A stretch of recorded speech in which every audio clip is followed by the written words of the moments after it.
Long before the sun warms the village, the forest wakes first. It whispers, it watches. Some say a spirit guards these trees, ancient, unseen, and unforgiving. Most people stay away. But one boy, one curious boy, would soon learn why this forest should never be entered alone.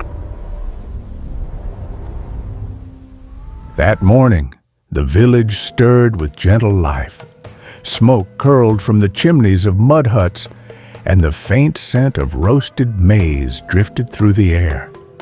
Aid peered toward the forest's edge, shadows twisting under the tall trees, calling to him with whispers that only his ears seemed to catch.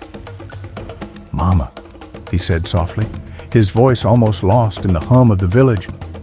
Mama Ebere appeared, carrying a basket of fresh vegetables from the market.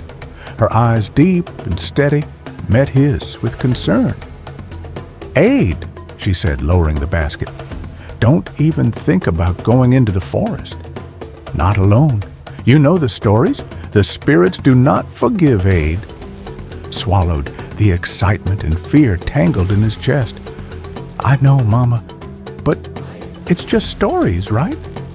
Mama Ebere reached out, her fingers brushing his arm. "Stories or truths? Some things are better left unseen." Ade's gaze drifted back toward the trees, where a strange flicker of light danced between the shadows. Without a word, he turned and stepped toward the forest. Curiosity, stronger than a caution. Mama Ebere returned to her chores, unaware of the choice he had made. The trees swallowed Ade as he stepped deeper into the forest. Light filtered through thick leaves and golden shafts, dust motes floating like tiny spirits in the air. Every sound, a rustling leaf, a distant bird call, felt alive, as though the forest itself was watching.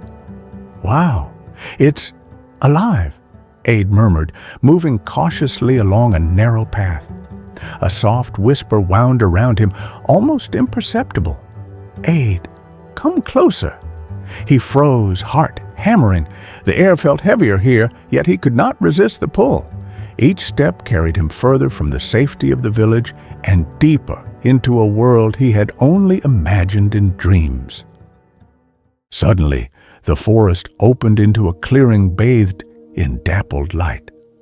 There, standing among the glowing flowers, was a figure tall and radiant, skin like bark, eyes like molten amber, and hair that flowed like leaves in the wind. "Who are you, little one, and why are you here?" The voice came, both gentle and commanding. Aid's breath caught. I saw a light. I just wanted to see." The spirit's gaze held him, neither harsh nor welcoming, but deep with understanding. Aid realized then that he had crossed into a place that demanded respect, courage, and humility. "You have broken the rules," the spirit said, voice like wind through ancient trees. "Most fear the forest and stay away. You came anyway. Courage without respect can be dangerous." Aid lowered his head, shame washing over him. I didn't mean to harm anything," he whispered. The spirit's eyes softened slightly. "Intent is not enough. Action matters. You may leave now, or you may choose to learn what the forest has to teach." Aid's heart pounded, knowing this was more than a challenge. He nodded slowly. I want to learn."